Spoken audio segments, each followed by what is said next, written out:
They told her it was an accident. Clara James didn't believe them even as she hammered the last nail into his coffin herself. Her palms blistered, blood soaking into the cheap pine. She could smell the sap mixing with the metallic tang of her sweat, eyes burning from grief and rage. She'd sold everything. Her father's revolver that once defended their land, the iron stove that cooked every meal they'd shared. Her mother's silver hair comb, the only thing she'd sworn she'd keep for their daughter, she never had. Gone. Auctioned to the same people who crossed the street to avoid her now. And for what? A box to bury the man they said died, quick and clean, while the undertaker's eyes darted like a trapped animal. She remembered standing in that dim room, bill in hand, seeing the scrawled words, blunt force trauma, crossed out, replaced by fall from horse. She hadn't asked why then. She'd been too numb, too desperate. But standing over the coffin, wind cutting through her threadbare dress, she remembered every lie they'd told her. The sheriff didn't even help her carry the box to the cart. He just watched, hat low, thumbs tucked in his gun belt. Silent. She caught his eye once. He blinked first. The grave was county land, the only ground she could afford. She borrowed a shovel from a neighbor who wouldn't meet her gaze. The earth was dry, hard as stone. It took her 6 hours, blisters burst, blood mixed with dirt. She lowered the coffin alone. No preacher. No prayer. Just Clara James, cursing God and man alike. When she finished, she sat in the dirt, dress torn at the hem, wind howling through the empty hills. She remembered Henry's promise, I'll never leave you with nothing. She spat on the grave. Liar. That night, she went back to the house she no longer owned. Banker gave her 3 days to leave. It was empty. Bare floors, cold fireplace, shadows pooling in corners. She sat where their bed used to be, holding the funeral bill. Her thumb traced the scratch out over and over until the ink smudged. Blunt force trauma. Fall from horse. Which was it? Sleep didn't come. She heard the wind battering the shutters, the dry rattle like bones in a grave. She heard Henry's voice, in her head, slurred and broken. They lied to you. She squeezed her eyes shut. But the image came anyway. His face swollen, lips split, bruises on his ribs the undertaker tried to hide. Accident? Or murder? By dawn, she knew what she had to do. She pulled on her boots, laces frayed and stiff with dust, tied her hair back tight, picked up her last dollar, and walked to the undertaker's. She pounded on the door until her knuckles split. Inside, she heard scuffling. No business here today, Mrs. James. She didn't stop. Bang, bang, bang. The door creaked open an inch. The undertaker's pale, sweat-slick face peeked out. Go home, he whispered. Her voice was low. Dangerous. Tell me why you changed it. He swallowed.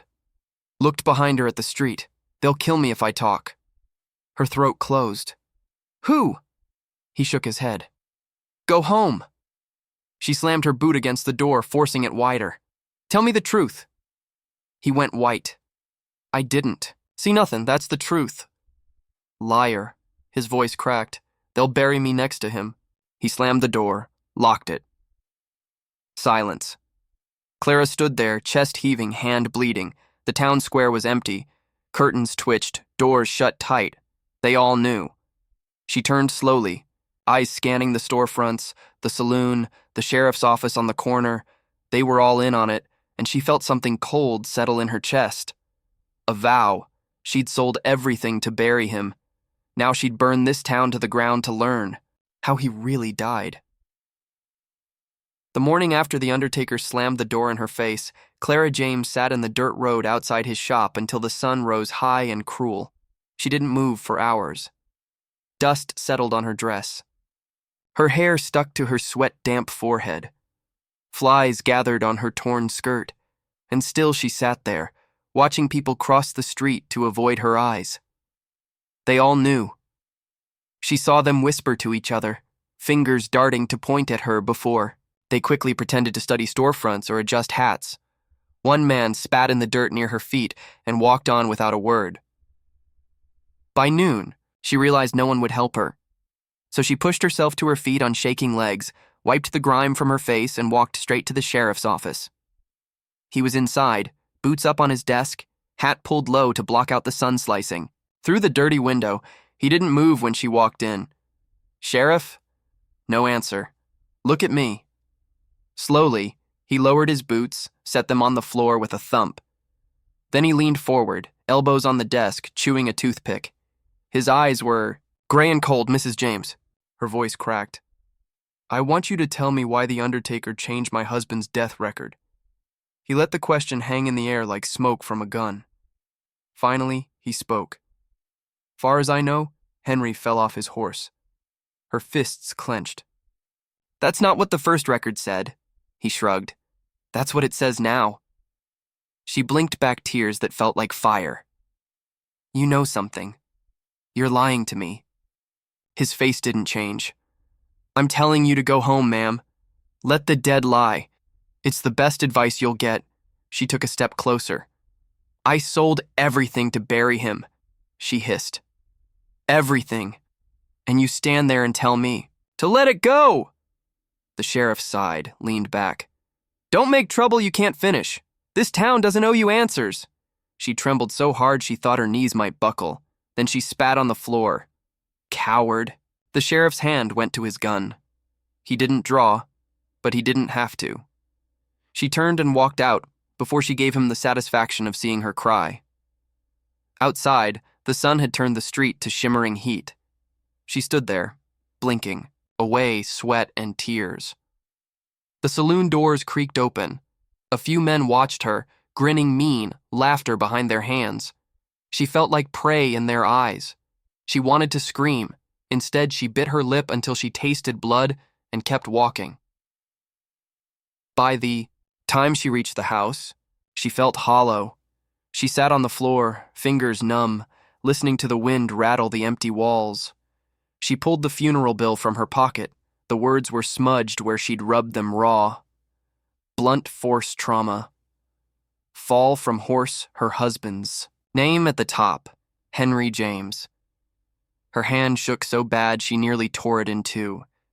She laid it flat on the floor. She heard his voice in her head, soft, sad. "I'm sorry, Clara." She pressed her fist to her mouth to keep from sobbing, but then something hardened in her chest, a voice she didn't recognize. No more begging, no more crying. She stood swaying, then steadied herself. She gathered what little she had left, a tin cup, a single candle, the old Bible with her mother's name inside. She packed them in a flour sack. She wasn't staying here. Not another night. Not in the house she'd lost to the banker. As she left, she looked back once. The place felt like a grave. She spat on the step. "Keep it." Outside, the wind had picked up. Dust blew through the street, making her squint. She saw the sheriff on the far side of town, watching her, arms crossed, expressionless. He didn't move, didn't speak. She lifted her chin and kept walking. Tonight, she decided, she would sleep by Henry's grave.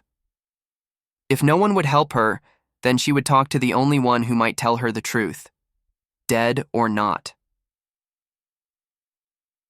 As the sun fell, she reached the county land. The wooden cross she'd hammered together stood crooked in the fading light. She dropped her sack, fell to her knees in front of it. "Henry James," she whispered, voice shaking. "You promised you'd keep me safe. You promised you wouldn't leave me with nothing." Her tears soaked the dry dirt. "I have nothing left. Nothing but this truth I'm going to drag out of this God-forsaken town." The wind moaned through the empty prairie. Clara wiped her face with her sleeve, and with the last of the daylight she vowed, "They think I'll give up. They think I'm too poor, too alone to fight them." She dug her fingers into the earth. "They're wrong." The wind was sharp and cold as night fell over the prairie, but Clara James didn't flinch. She knelt by the crooked wooden cross she'd hammered together from fence scrap. The grave was fresh, the dirt mounded and already cracking. She pressed, her palms into it until her fingernails split. "I know you're not telling me everything," she whispered. "I know they killed you, and I'm going to find out why." The wind didn't answer, just the low whistle through the dry grass and the sound of her own choked breathing. She spent the night there, wrapped in Henry's old coat. The stars were cold, the ground colder. Coyotes yipped in the distance. She didn't sleep. She planned. She remembered the undertaker's terrified face. "They'll bury me next to him if I talk." She remembered the sheriff's hand resting on his gun. "Go home. Let the dead lie." And she remembered every door slamming in her face. By dawn, she was already walking back toward town. Her boots cut her feet with every step. She'd worn holes clean through the soles. The first place she went was the telegraph office. She banged on the window until the operator, a skinny man with a nicotine-stained mustache, cracked it open. "I need a message sent," she rasped.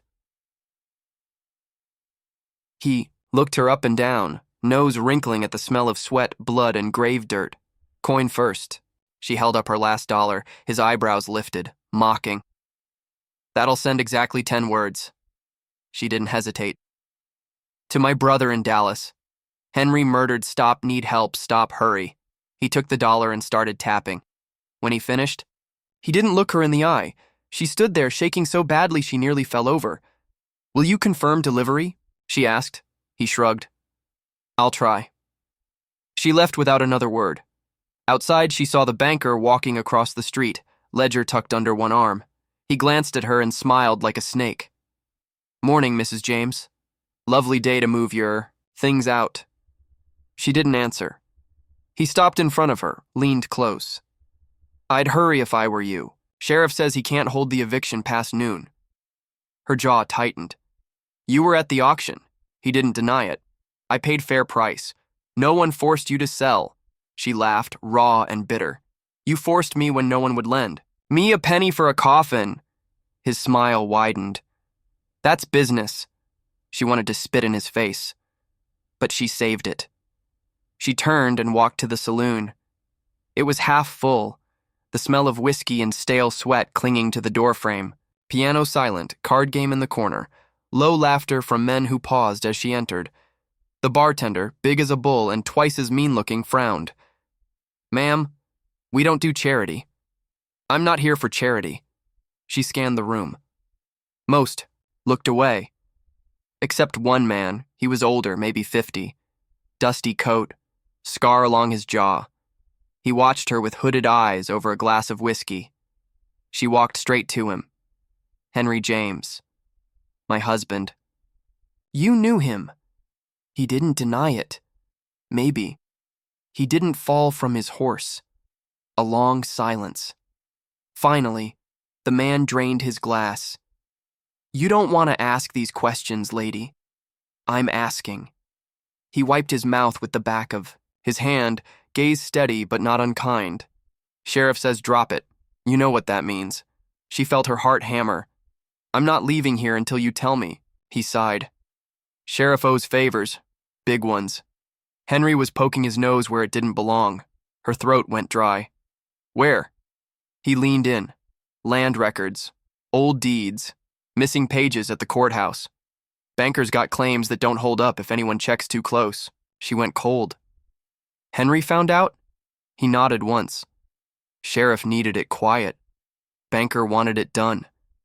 She felt her knees tremble. The bartender was glaring at them now. The older man's voice dropped. "Leave town, lady. Don't end up like him." She swallowed the bile rising in her throat, but she shook her head. "No." He studied her a moment, then he shrugged. "Then God help you." He turned back to his drink. Clara felt the room tilt. She stumbled outside, light stabbing her eyes. Across the street, the sheriff stood on the porch of his office, watching her, expression blank, hand resting on his holster. Clara squared her shoulders. She Didn't care if her legs were shaking. She didn't care if everyone was staring. She shouted across the street, voice cracking with rage.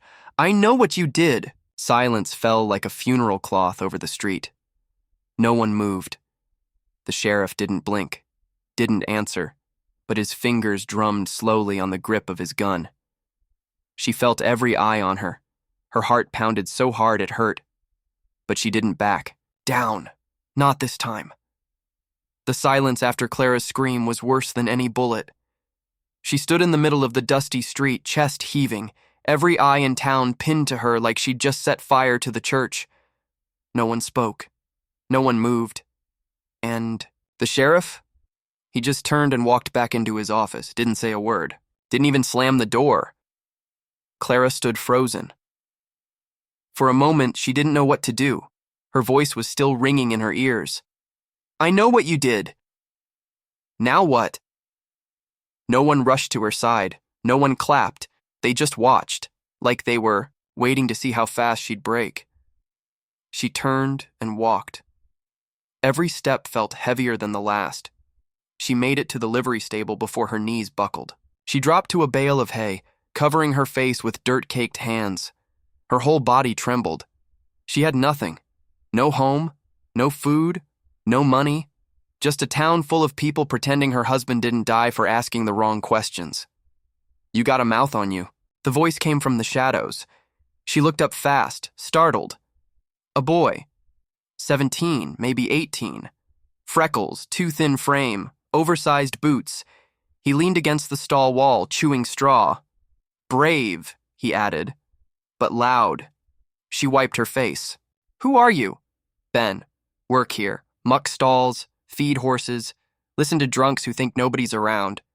He stepped closer, lowered his voice. "I heard what you said out there. About the sheriff." She watched him carefully. "You believe me?" Ben glanced at the stable doors, then nodded. "My pa, he got run off his land 2 years back. Said it was the banker, claimed some deed from before the war. My pa knew it was forged, tried to fight it. A week later, he got jumped outside the saloon, broke his spine, couldn't walk since." Her heart thudded. What happened to the deed? Ben's voice dropped to a whisper. "Gone. Just vanished from the records." "Same as Henry." Clara sat up straighter. "You think your pa would talk to me?" Ben looked away. "He don't talk much now. Not since then. But I know where the land books used to be kept, before they moved everything." Clara leaned in. "Where?" "Old record shack, behind the church. Locked up now, but I seen the sheriff and banker go in there late sometimes." A chill slid down Clara's spine. She reached out and touched Ben's arm. "Will you show me?" He hesitated. "You ain't scared, are you?" she asked. He laughed, nervously. "You think I want to shovel horse crap forever?" That night, Clara didn't go to the grave, didn't sleep in the empty house. She waited in the alley behind the church. Shadows swallowed her. Ben arrived just past midnight, carrying a rusted lantern and a piece of bent wire. "You sure about this?" he whispered. Clara nodded once. He led her to a weathered shed tucked behind the chapel's fence line. It looked like it hadn't been opened in years. The padlock was thick with rust. Ben knelt, started working the wire. Clara watched the street, heart pounding. Every creak of wood, every gust of wind. It all sounded like footsteps. After 5 tense minutes, the lock popped. Ben pushed the door, open with a groan. The air inside smelled of old paper, dust, and secrets. Stacks of ledgers lined the shelves. Boxes with torn labels, maps curled and yellowed. Ben lit the lantern, and the flame flickered to life. They stepped inside, and Clara's eyes fell on a ledger bound in cracked leather. Property transfers, 1866, 1873. She reached for it. Ben said nothing, just stood at the door listening. She opened the book with trembling hands. First page, handwritten entries. Dozens, but 2 lines had been blacked out. Heavy ink. Someone didn't want them read.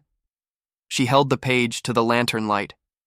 Under the ink, faint impressions, James, Henry.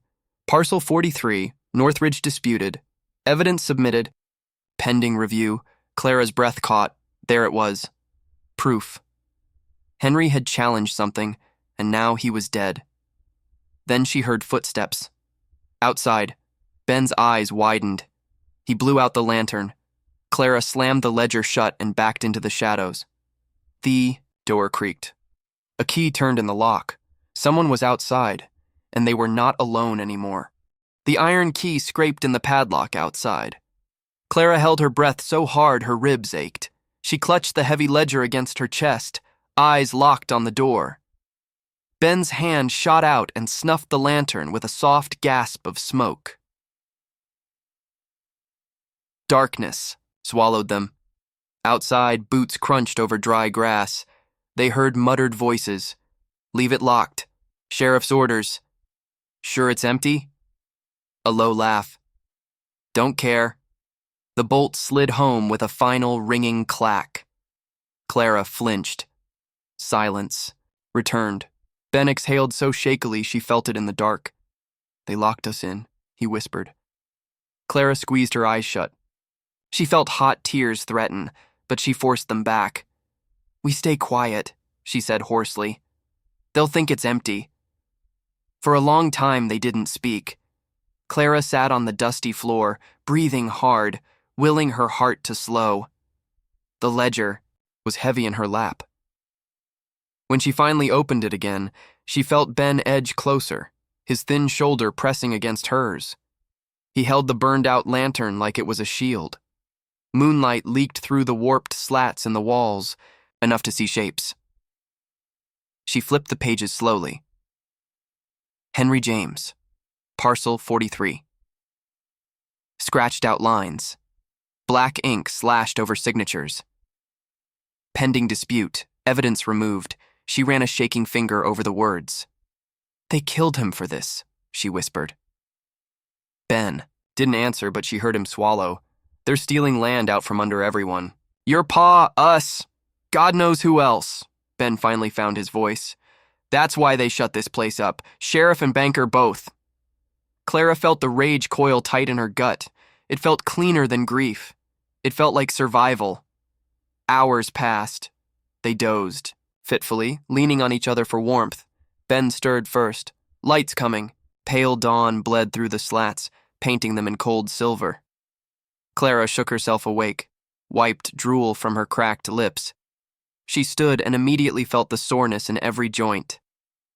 Help me, she said. Ben took the ledger while she pressed, her shoulder to the door. It didn't budge. They tried together, pushing and shoving. Rust groaned. Finally, with a painful squeal, the hinges gave just enough for them to squeeze out. They tumbled onto frosty grass, panting. They didn't waste time. Clara snatched the ledger back. She didn't even look at Ben. Get to your pa, she said. Tell him what we found. Tell him it's not over. Ben's freckles stood out pale on his dirty face. What about you? She met his eyes, voice steady. I'm going to see the undertaker. He grabbed her wrist. He'll be scared to talk. She pulled free. Not if I show him this. The town was just waking as she stalked through the empty street, boots scraping. Dirt.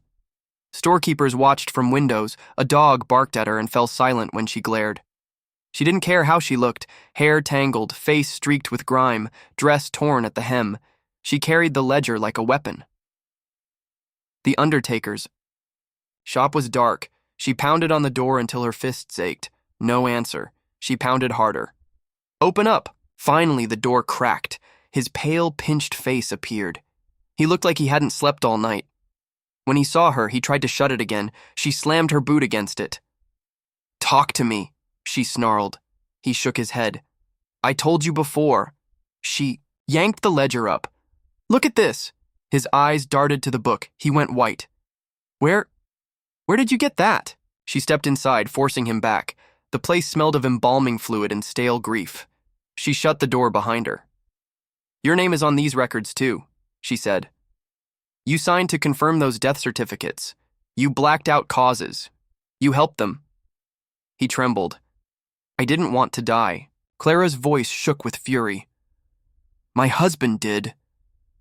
He slumped against the wall, sliding down until he sat on the floor, burying his face in his hands. You don't know what they'll do, he sobbed. Clara felt her rage mix with disgust. Tell me, she hissed. He shook his head violently. She dropped to her knees in front of him. I'm not asking. He lifted his wet eyes to hers. They own the sheriff, he whispered. The banker pays him. Anyone who pushes back, accidents happen. People disappear. It's been that way for years. Clara clenched her fists. And my husband? He let out a miserable whimper. They told me to change the record. Said he fell off his horse, said they'd kill me if I didn't. Clara stood slowly. Her hands were shaking so hard she almost dropped the ledger, but her voice was ice. You're going to testify. He let out a strangled laugh. They'll shoot me in the street. Clara's lip curled. Then die for something. He stared at her, mouth working. Outside, the sheriff's office door creaked open. Clara heard boots on the wooden walk. She turned to the window. The sheriff was crossing the street, eyes fixed on the undertaker's door, hand on his holster. She turned. Back to the undertaker. This is your last chance. Clara pressed her back against the undertaker's door, heart hammering like a drum. Through the grimy window, she saw the sheriff crossing the street, eyes locked on the parlor. The undertaker was still on the floor, shaking, his pale face wet, with tears. Get up, she hissed. He didn't move. Clara grabbed his collar and yanked him to his feet. Listen to me, she growled. You are going to walk out there with me. You are going to help me prove what you did. He was whimpering now, head shaking violently. They'll kill me! Clara's eyes flashed. Then they'll have to kill us both. A fist thudded against. The door! Open up! The undertaker went limp in terror. Clara turned and kicked a table over. Jars of embalming fluid shattered across the floor, releasing a sour chemical stink. She hauled the man behind the counter. Stay down, she whispered. She ripped the ledger open and crouched beside him, flipping to the blacked-out page. The sheriff's voice boomed from outside. Clara! I know you're in there! She swallowed hard, wiping blood from her split knuckles on her skirt. I'm here, she said loudly. Silence fell. The sheriff jiggled the latch. Open this door. Clara sucked in a breath, heart thundering. She stood slowly, pushing the undertaker to stay low. She unlatched the door. It swung inward. The sheriff filled the doorway, broad shoulders blocking the pale morning light. His duster flapped in the wind, revolver holstered but his hand resting on it, fingers tapping the grip. He smiled coldly. Morning, Mrs. James. She lifted her chin. Sheriff? His eyes flicked over the wreckage inside. Trouble in here? Depends on you. She shoved the ledger forward. He didn't flinch. That's a big book for a little lady. Her fingers tightened on it. It's full of stolen land, including mine. His eyes narrowed. Don't know what you think you're doing, but you're making a mistake. Her voice cracked with fury. My husband tried to stop you. You murdered him. He tilted his head, fingers still drumming. Careful, ma'am. Those are serious words. Clara's pulse roared in her ears. She slammed the ledger onto the counter so hard the undertaker flinched. Then arrest me for slander, she spat. The sheriff glanced at the undertaker, who was shaking like a leaf, eyes down. Henry fell. Off his horse, the sheriff said slowly. Clara barked a laugh. Tell me, Sheriff, who wrote that in the death record? The undertaker whimpered. Sheriff, please. Clara whirled on him. Tell him the truth. The sheriff's smile died. Go ahead, he said softly. Tell her. The undertaker covered his face. The sheriff took a step forward, boots creaking on the wood floor. Go on, he said again. Let's hear it. His fingers were silent on his holster now. Clara's heart sank. The undertaker's voice cracked. I signed it. Said he fell. I was told. Told what? Clara demanded. He let out a broken sob. I was told he fell. I don't know anything else. Clara felt like she'd been punched in the gut. The sheriff let out a humorless chuckle. You see, he tipped his hat at Clara, eyes dead cold. "Run on home now, before you make me mad." But she didn't back up. She trembled with rage. "I'm not going home. Not until everyone knows." The sheriff's hand slid fully onto his gun. He didn't draw. He didn't have to. The threat was clear. The undertaker whimpered and hid behind the counter. Outside, people had gathered, watching through the window, standing on porches. Silent. Judging. Waiting. Clara's voice cracked. "He was your friend," she whispered. "He trusted you." The sheriff's eyes flickered, just for a moment. Then they went flat. "Henry was a fool," he said. "Didn't know when to shut up. Just like you." Clara felt the tears spilling hot down her cheeks. She didn't wipe them. Instead, she grabbed the ledger and pushed past him, shoving into the street. The sheriff turned and watched her go, but didn't stop her. Didn't shoot her. Not yet. She stumbled onto the main street, blinking in harsh morning light. The town felt like it was holding its breath. People moved aside slowly, as if she were contagious. She held the ledger high. "Look!" she screamed, voice cracking. "This is proof! He died because he wouldn't. Let them steal our land." No one moved. No one answered. A child started crying and was quickly hushed. A dog barked in the distance. Clara turned in a slow circle, chest heaving. "Is this what you want? To let them decide who lives and who dies? Who owns your land? Who buries your family?" A door slammed. Another, curtains twitched. The street emptied slowly, like blood draining from a wound. Clara felt her strength leave her. She fell to her knees in the dirt. The ledger thudded beside her. Tears carved streaks through the dust on her face. She didn't even feel the sob that tore from her throat, and from the sheriff's porch he watched, silent, expression unreadable. Clara didn't know how long she stayed there, on her knees in the dirt, clutching the ledger as if it were Henry's hand instead of a book full of dead names and stolen land. No one came to her. No one helped. The town had spoken loudest through its silence. She finally rose, legs numb, body trembling from cold and heartbreak. The sheriff was gone, his porch empty, the doors shut. The windows blind, even the sky seemed to gray with shame. But Clara didn't cry anymore. She couldn't. There was only fire left inside her now. She staggered back to the empty house Henry had died for. A place once filled with laughter and candlelight, now hollow and cold. She dropped the ledger onto the table and collapsed into the chair beside it. The same chair Henry used to sit in while reading old letters aloud. Her fingers grazed the edge of the page again. Black ink. Forged signatures. Stolen. Land. A knock shattered the silence. She jolted upright, heart leaping. Her hand instinctively reached for the poker near the fireplace. Another knock. Quieter. Hesitant. She approached the door slowly. "Who is it?" "It's me. Ben." She unlatched it and opened just wide enough to see his freckled face. He looked like he hadn't slept. I brought something." He held up a crumpled paper. Clara stepped aside. "Come in." He entered nervously, glancing around like someone might jump out from the shadows. I went back to Pa, told him what happened, showed him the ledger. Clara studied him. "What did he say?" Ben swallowed. "He cried. Said he thought he'd never live to see someone stand up to them." Then he handed her the paper. She opened it slowly. It was old, smelled of mildew, but the ink was still legible. Parcel 43. Registered to Henry James. Dispute pending review. Evidence submitted to Council Office December 1871. Clara's eyes flew. "Up? Where did you get this?" Ben looked proud.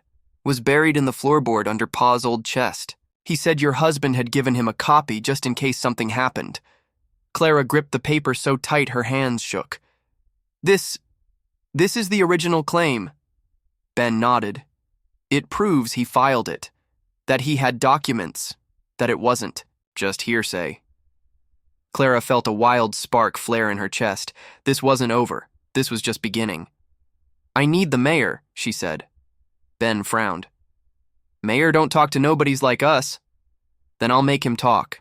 She rolled the ledger up in cloth, tucked the claim in her pocket, and grabbed her shawl. Ben stepped in front of her. They'll hurt you. Clara met his eyes, then let them try. The mayor's house sat high on the ridge above town, overlooking. The people like a vulture watching its prey, white-paned windows, painted fence, fresh flowers in the yard. It didn't belong here. It belonged in the capital. Or maybe Europe. But not in a town where folks begged for bread and bled over land titles. Clara marched up the steps and pounded the brass knocker. Ben trailed behind, pale and jumpy. The door creaked open. A thin, gray-haired man in a velvet vest stared down his nose at them. Appointments only. I'm not leaving, Clara said. I have business. With the mayor? She held up the cloth bundle and the paper. Unless you want this sent to the governor directly. The man stiffened. Wait here. He disappeared inside. Minutes dragged. Clara didn't move. Finally, the door opened again. This time, a man stepped through. Late 50s, fine boots, watch chain gleaming, hair oiled and parted. The mayor. His smile was polite and poisonous. Mrs. James, I presume. You know who I am. He gestured toward the parlor. Come, let's speak inside. The room smelled of pipe smoke and money. Velvet, chairs, silver tea set, books lined in leather. Clara refused to sit. She placed the papers on the table between them. These prove my husband filed a land dispute against the banker, weeks before he died. The mayor didn't look surprised. He simply folded his hands. And what do you want? Clara's voice shook, but only from how hard she tried to control it. Justice. He chuckled softly. You're too late for that. She leaned forward. Then I'll take truth. In front of the whole town. His eyes narrowed. You think they'll listen to you? A widow? With dirt on her dress and anger in her voice? She smiled bitterly. They're already listening. They just need someone brave enough to say it out loud. He stared at her. Then, slowly, he reached into a drawer, pulled out a sealed envelope. I thought this might come one day. Clara hesitated. What is it? Something your husband left behind. She snatched it and opened it carefully. Inside was a folded letter in Henry's handwriting. She gasped. It was dated the week before his death. Clara, it began. If you're reading this, something went wrong. But don't cry. Fight. They can't take what we love if we refuse to be afraid. The truth is in the ledgers, in the maps, in the names they scratched out. Follow them. Finish what I started. You were always braver than me. Tears fell silently down Clara's cheeks. She looked up at the mayor. I'm not done. No, he said quietly. I can see that now. But outside, in the shadow of the pine trees, someone watched them through binoculars.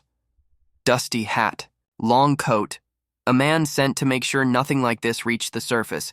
His orders were simple: silence her before sundown.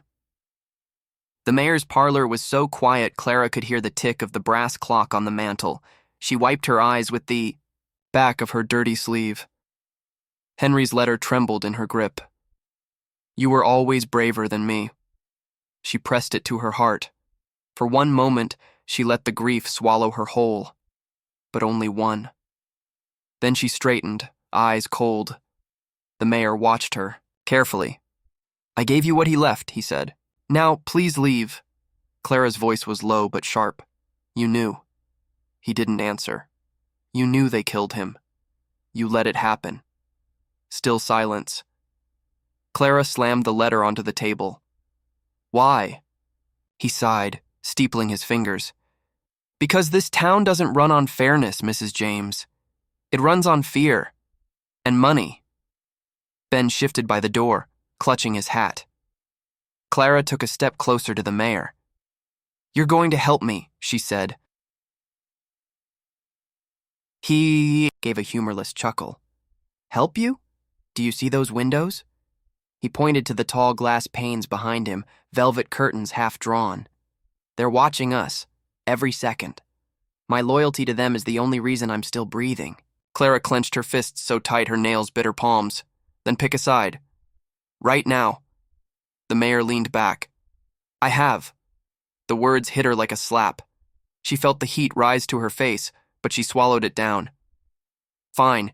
If he wouldn't help, she'd do it herself. She turned on her heel. Ben, let's go. Outside, the afternoon sun was dropping behind the hills, casting long orange shadows over the town. Ben hurried after her, breathing hard. You okay? No, she wiped her face roughly. But I know what I'm gonna do. They reached the bottom of the hill. Clara stopped, staring down at the cluster of buildings below. Smoke curled from chimneys. Lanterns flickered to life in shop windows. It could almost look peaceful if you didn't know the truth rotting underneath. Ben tugged. Her sleeve? What now? Clara swallowed hard. Get that claim paper safe. Hide it somewhere even you forget. Ben's eyes went wide. You're not leaving town, are you? She shook her head. I'm staying. I'm going to make them hear me, even if they try to bury me next. Ben hesitated, then handed her something small and wrapped in oiled cloth. She unwrapped it. A tiny Derringer pistol, worn but functional. Pa said you'd need it more than us. Clara's throat tightened. She tucked it into her waistband. Tell your father thank you. Ben sniffed. He says not all of us are cowards. She put a hand on his shoulder. Go home. Don't come looking for me tonight. He opened his mouth to argue, but shut it at her look. Then he ran. She watched him go until he vanished between the buildings. Then she turned back toward town, toward the saloon. When she pushed through the batwing doors, the room fell quiet. Oil. Lamps cast pools of gold light over stained tables and card games. The piano player stopped mid-note. All eyes turned to her. Dust-streaked dress. Disheveled hair. Ledger clutched tight. Derringer hidden but close. She felt them judging. Good. She let them. She walked right to the bar and slapped the ledger onto it. I need witnesses, she said loudly. Silence deepened. The bartender, a wiry man with sunburned skin, raised an eyebrow. Witnesses for what? She opened the ledger to the blacked-out pages. To murder. A few men shifted uncomfortably. Cards were laid face down. Someone cleared their throat. She swept her gaze across them all. They killed my husband to take our land. They're doing it to all of you too. Look at the names. She turned the book so they could see. The bartender squinted, reading the lines. Others pressed closer. Murmurs rose. She felt a savage satisfaction. Fear was contagious. But so was anger. Then, the door swung open behind her. Boots thudded on the wooden floor. Conversation died again. She didn't turn. She didn't need to. She felt him. The sheriff. His voice oozed false calm. Evening, everyone. Chairs scraped back. Men cleared out of the way. Clara didn't move. The sheriff came up beside her, rested one hand on the ledger, other on his revolver. Mrs. James, you're making quite the mess. She stared straight ahead. I'm cleaning. One up. He leaned closer. You think you're a hero? These people don't want trouble. She finally turned her head, voice low and shaking with fury. They have trouble. They're just too scared to say it. The sheriff's smile didn't reach his eyes. He pressed harder on the ledger. You're done here. She pushed his hand away, slowly, deliberately. The room was dead silent, the tension so tight it could snap. Outside, night had fallen. Through the windows, the lamps along the street flickered in the wind. Clara's voice shook, but didn't break. I'm not done. The sheriff's face darkened. His thumb rested on the hammer of his gun. You should be. The saloon went silent when the sheriff's boots hit the floor. The piano player stopped mid-key, sound dying in the hot, smoky air. Clara didn't flinch. She stood at the bar, ledger open in front of her, blacked-out pages facing the room. A hush. Fell over the gamblers, the ranch hands, the bartender, the whiskey-soaked drifters. Everyone watched. The sheriff tipped his hat back with one finger, eyes locked on Clara. "Well," he drawled, voice smooth as poison. "You sure know how to spoil a good evening." Clara didn't blink. "Read it," she said. He took a step closer. Boot heels loud on the creaking floor. The room seemed to shrink around them. His eyes swept over the ledger, lips curling. "I don't see anything," he said mildly. "Names." Her voice cracked, but she held it steady. "Families. Crossed out. Land stolen." He tapped a blacked-out line with one gloved finger, or maybe just bad bookkeeping. A murmur ran through the saloon. Clara slammed her palm on the bar. "Look, add it. You all know someone on this list. You know what happened to them." A man at the far table swallowed hard. Another shifted in his seat. No one spoke. The sheriff turned slowly, sweeping his gaze across the room. "Anyone here want to accuse me of murder?" Silence. He let it stretch until the tension became unbearable. Clara's heart thundered. She felt sweat trickle down her spine, but she wouldn't look away. She wouldn't be the first to blink. The sheriff's hand slid from the ledger to his revolver, not drawing, just resting there, casual, like a promise. "Mrs. James," he said softly, "you've had your say. Now you're gonna leave, or you're gonna be carried out." Clara's breath caught, her fingers trembled on the bar. She remembered Henry's letter. "Don't be afraid." She lifted her chin. "I'm not going anywhere." A chair scraped loudly. Everyone jumped. It was old man McAllister, stooped, half blind, stinking of whiskey. He pushed himself to his feet, voice shaking. "She's right." The sheriff's head turned, deadly slow. McAllister swallowed but didn't sit. "My boy's name is in that book." Clara's heart lurched. Someone else stood. Woman in a threadbare shawl. "My husband, too." Murmurs spread like fire on the prairie. More people rising, one by one, dozens of eyes turning on the sheriff. His fingers tightened on the revolver, but he didn't draw. "Not yet." "Sit down," he snarled. No one did. Clara felt dizzy, her vision blurred, with tears, but she didn't dare wipe them away. The sheriff's voice dropped to a hiss. "Do you really want blood in here tonight?" Clara's voice broke when she answered. "It's already on the floor. Just not ours." For a heartbeat, no one breathed. The piano keys gleamed in the lantern light, untouched. Dust hung in the beams like ghosts. The sheriff's eyes bored into hers. A muscle jumped in his jaw. He shifted his weight. His thumb flicked the revolvers. "Hammer back." That tiny metallic click echoed like thunder. Women gasped. Men froze. Clara's pulse roared in her ears. She felt the derringer heavy in her waistband. She wanted to scream, to run, but she didn't move. The sheriff's voice was a growl. "Last chance." She forced words through numb lips. "No." Then the door banged open behind them. Hard. Wind gusted in, slamming the bat-wing doors against the walls. All heads snapped around.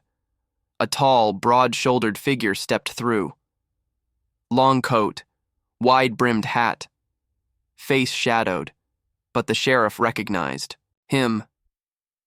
Clara saw it in the way his eyes widened, in the way his hand actually flinched from his gun. The saloon held its breath. The stranger's voice was low, calm, but cold as a grave. "Sheriff." He tipped his head slightly. "Step away from the lady." The sheriff's voice cracked with surprise. "You." The stranger didn't answer. He just took another step forward. The floorboards creaked under his boots. Outside, thunder rumbled in, the distance rolling over the dry hills. Lantern flames flickered in the wind. Clara stared, uncomprehending. Who was he? Why did the sheriff look like he'd seen a ghost? The sheriff's voice wavered. "You're supposed to be dead." The stranger's hand brushed his coat aside, revealing the worn Colt at his hip. His eyes locked on the sheriff's, flat and unblinking. "I got better." The The sheriff swallowed hard. For the first time all night, he looked unsure. Clara felt something she hadn't in weeks. Hope. The stranger glanced at her, his voice softened. Just a shade. "Ma'am, might want to step behind me." She couldn't move at first, then she did. Slowly, shaking. She let the ledger fall shut, clutched Henry's letter instead. She stepped back, behind the stranger. The sheriff licked his lips. He tried to sneer. "Big man, with a gun. Think you can scare me?" The stranger's voice didn't rise. Didn't change, just deadly calm. "I don't have to. You're already scared." The wind howled through the swinging saloon doors. Lantern flames guttered. Everyone froze. Clara stared at the stranger, broad shoulders, dusty duster flaring in the wind, shadowed face under a wide-brimmed hat, but it was his eyes that did it. Calm, cold, unmoving. She felt something in her chest crack. Hope. The sheriff's voice broke. "You're supposed to be dead." The stranger didn't answer. He just stepped further, in boots thudding on the old wood. Clara felt the room hold its breath, the smell of whiskey, smoke, fear. The sheriff's hand twitched on his gun. "You think you're gonna stop this?" The stranger didn't even blink. "You want blood tonight, Sheriff?" Silence. "Because you draw on me, that's what you'll get." The sheriff's fingers flexed, but he hesitated. For the first time in forever, Clara saw fear in his eyes. Real fear. The stranger turned just slightly so his voice would carry. "Who here wants to watch a man murder a widow for telling the truth?" Murmurs. Boots scraped. Men shifted uneasily. Someone muttered, "Damn right." Another voice, louder, "She's right." Chairs scraped, people stood, dozens of them, old, young, women clutching children, the town. Clara's heart hammered. This was what Henry wanted, the truth out in the open. The sheriff's face twisted. "This is my town." "No." Clara's voice cracked, but she forced it out. "It was. Not anymore." The sheriff snarled. He ripped his revolver free, but the stranger was faster. His Colt was out before the sheriff even cleared leather. The hammer cocked. Cold. Steel aimed at the sheriff's heart. "Don't." The word was low. Final. The sheriff froze. The entire room held its breath. Finally, he let his gun clatter to the floor. Silence. Thick. Heavy. Then the stranger holstered his Colt. He turned to Clara, his voice gentler now. "You all right, ma'am?" Clara nodded, tears spilling freely. "No," she whispered. "But I will be." She turned back to the townsfolk, voice shaking. "Look at this." She lifted the ledger, held it high. "Every name in here, they tried to erase us, steal what's ours, murder anyone who fought back. No one argued. Not anymore." The bartender cleared his throat. "What do we do?" Clara blinked back tears. She looked at the ledger. At Henry's letter, "Finish what I started," she swallowed. "Make them answer for it." The stranger nodded slowly. "Courthouse," he said. "Tonight," Clara said. People started to move. A surge of motion. They picked up chairs, guns, lanterns. Someone kicked the sheriff's revolver away and dragged him to his feet. The door slammed open again, but this time the wind felt different. Cool, clean. As if the town itself had been waiting to exhale. Clara turned one last time to the bar, Henry's letter in her hand. She kissed it, pressed it to her heart. "I love you. I did it." The stranger held the door for her. She hesitated, looked, back at the saloon, at all those faces, people who'd been afraid, people who'd been silent. Not anymore. She straightened her back, wiped her tears, and walked out into the night. Outside, the whole town gathered. Lanterns glowed. Voices rose in anger, in hope. No more secrets, No more stolen land. No more murdered husbands buried and forgotten. She felt Henry beside her, not in body, but in purpose. And she knew, deep in her bones, this wasn't over, but it was a start. This was her town now. Highly engaging, closing CTA, emotional, direct, no escape hook, if you felt Clara's fight in your bones. If you believe the truth should never stay buried, then prove it. Hit that like button right now so her voice spreads even further. Subscribe to stand with her and with every story that deserves to be told. Because the West was built on secrets, but we won't let them stay hidden, not here, not now, not ever.